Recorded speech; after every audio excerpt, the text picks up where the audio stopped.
Pervers narcissique, un animal social. Devant les ravages d'une personnalité perverse, il est parfois logique de se poser une question simple, mais que fait l'entourage? La réponse est sans appel, rien ou peu de choses. Au vu de ce que subissent les victimes, ce silence est effrayant. Mais plutôt que de condamner des proches devenus mutiques, il est plus utile de chercher à comprendre les raisons de ce silence pour peut-être essayer de le rompre. Cette réflexion est tirée d'un article du site internet www.pervers-narcissique.com dirigé par Pascal Couder, psychanalyste et psychologue clinicien, co-auteur de l'ouvrage de référence « La manipulation affective dans le couple, faire face à un pervers narcissique ». Depuis plus de 30 ans, Pascal Couder et son équipe de thérapeutes, spécialistes des questions autour de la manipulation sentimentale, prennent en charge les victimes de PN francophones partout dans le monde grâce à la vidéoconsultation. Rendez-vous sur pervers-narcissique.com pour accéder gratuitement à une multitude de ressources précieuses. La personnalité perverse et son emprise sur l'autre. Une personnalité perverse, atteinte de ce trouble qu'est la perversion narcissique, porte en elle une soif narcissique insatiable. Elle cherche en permanence à la combler. Elle se repaît de tout ce qui peut étayer l'image grandiose dont elle a besoin pour se soutenir. Cette quête permanente de narcissisme amène le pervers à articuler sa vie autour d'une recherche, celle du pouvoir. On ne s'étonne guère donc que l'argent, le sexe, mais aussi l'emprise sur les autres, soient fondamentaux pour lui. Est-ce pour cela que l'on rencontre les pervers narcissiques dans les professions qui leur permettent d'exercer leur pouvoir sur autrui? Certainement, car ils affectionnent les postes de commandement, mais aussi les positions qui leur permettent de se poser comme aidants. Une personnalité perverse aime, par exemple, porter l'uniforme, non pour œuvrer au bien commun, mais pour assouvir ses pulsions de pouvoir. Elle cherche ainsi le regard des autres et la notoriété dans tous les champs sociaux. Il n'est pas rare de croiser des individus, hommes comme femmes, atteints de ce trouble de la personnalité dans les associations ou en politique. Or, il est curieux de constater que les dérèglements de leur personnalité passent à peu près inaperçus. Pourquoi? Une personnalité perverse narcissique possède un trait de caractère singulier, elle alterne un jeu de masques. Il la fait osciller entre le vice et la vertu avec une aisance sociale remarquable. En public, il ou elle s'érige en défendeur de la veuve et de l'orphelin. En coulisses, il ou elle révèle sa cruauté ou son tempérament d'escroc. C'est de là qu'il faut comprendre l'impasse dans laquelle se retrouve la victime.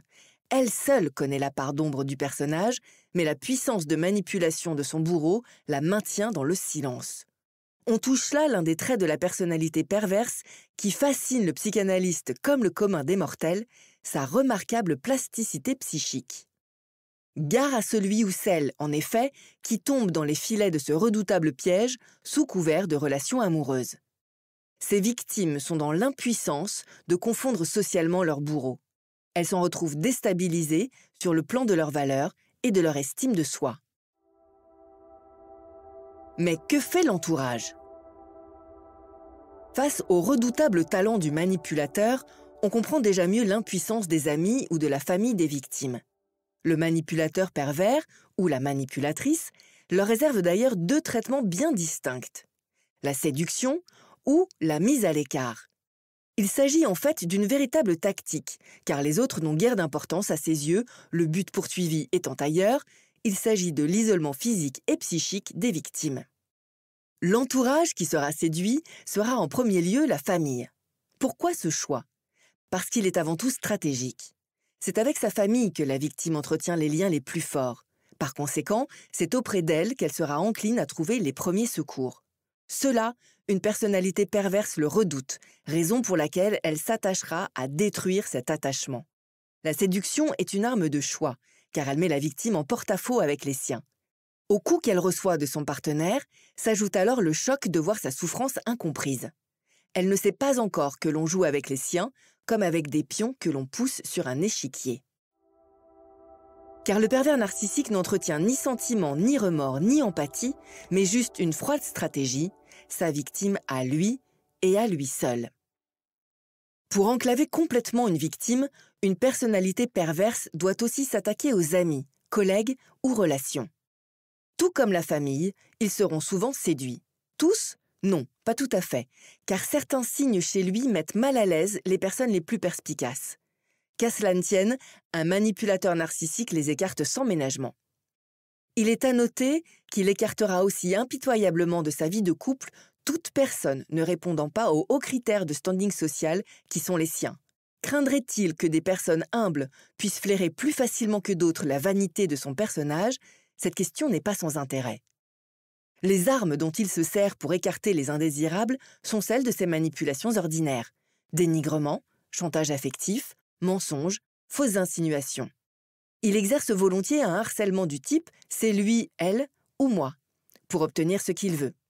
Il n'hésitera pas à intriguer ou mentir pour brouiller des amis, tout en finissant par conclure satisfait « je te l'avais bien dit ». Quelle réaction possible? Les victimes qui subissent une emprise perverse sont amenées dans la plupart des cas à baisser leur garde. La mise en dépendance dont elles sont l'objet et la personnalité, apparemment brillante du pervers sur le plan social, leur barrent toute issue de secours. Pourtant, elles doivent parvenir à briser la glace pour enrayer le processus d'isolement que la personnalité perverse met en place autour d'elles. Reprendre contact avec l'entourage est un pas essentiel vers la sortie de l'enfer. Les victimes qui poussent la porte d'un thérapeute le comprennent rapidement et entreprennent assez vite ce geste essentiel. Recontacter des proches subjugués est certes délicat, mais s'effectue progressivement. Un entourage incrédule découvre en effet petit à petit les dégâts causés par le personnage trop lisse et trop parfait du pervers. Quant aux amis qui ont été écartés, nombreux sont ceux encore capables d'aider. Encore faut-il qu'ils comprennent que la victime essaie vraiment de se dégager de cette relation toxique. Quand les victimes ont quitté leur emploi, elles ajoutent l'isolement physique à l'isolement relationnel. Ce vide est éminemment dangereux car coupées de leurs repères, elles subissent un processus de dépersonnalisation.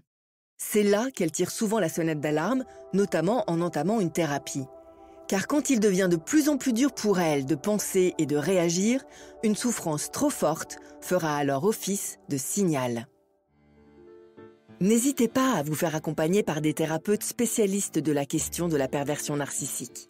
Rendez-vous sur www.pervers-narcissique.com et trouvez-y de nombreux conseils sur comment gérer la séparation, comment gérer l'après, la reconstruction, et vous pourrez également rentrer en contact avec un membre de l'équipe.